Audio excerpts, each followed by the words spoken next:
Welcome to Web Programming Fundamentals. This is one of the first real programming classes for the Web Design and Development degree. But don't worry, this class may not be easy, but it is great at teaching you the basics. There are a few things I hope you'll remember when you're taking this class.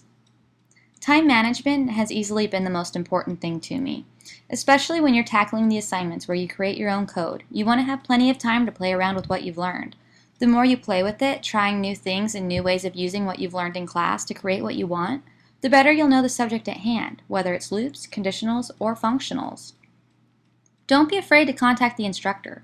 I know it's always scary to try and reach out to a teacher. I'm probably just insanely insecure, but I always worry about whether my question is stupid, if the instructor's going to be mean, or if we'll both walk away from the conversation wondering if my IQ is larger than my shoe size.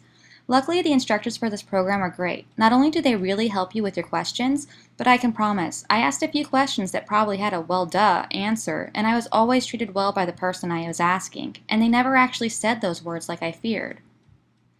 Watch your typing closely. Errors in coding are always the coder's fault. If you've written everything and it should work but it doesn't, double check what you've written. Triple check if it still looks good. A misplaced semicolon, a missing curly bracket, or a capital letter in the wrong place will make your code not work and lead to a whole lot of heartache. If that doesn't work, just walk and talk it out. Sometimes no matter how many times you check and recheck what you're doing, it still doesn't work.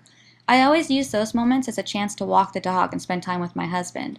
While my poor husband had to listen to me rant for the first half of our trip on just why the code should be working and just how upset I was. Talking about the problem usually made me realize where I'd gone wrong. The few times I didn't come up with a solution while with him had me sitting back down after a few minutes and gave me a chance to really see what I'd written, rather than going off of what I thought should happen in response to what I'd actually done. Have fun. It may sound crazy or at the very least silly, but have fun in this class. You're being given a really unique opportunity to create the things you want for professionals who can help you do it even better next time. Unlike a job where making a mistake can cost you a paycheck or a promotion, this is school. We're all here to learn, and making mistakes is part of that process. So write out the JavaScript you think you'll enjoy making. We have entire careers ahead of us to create boring stuff for other people.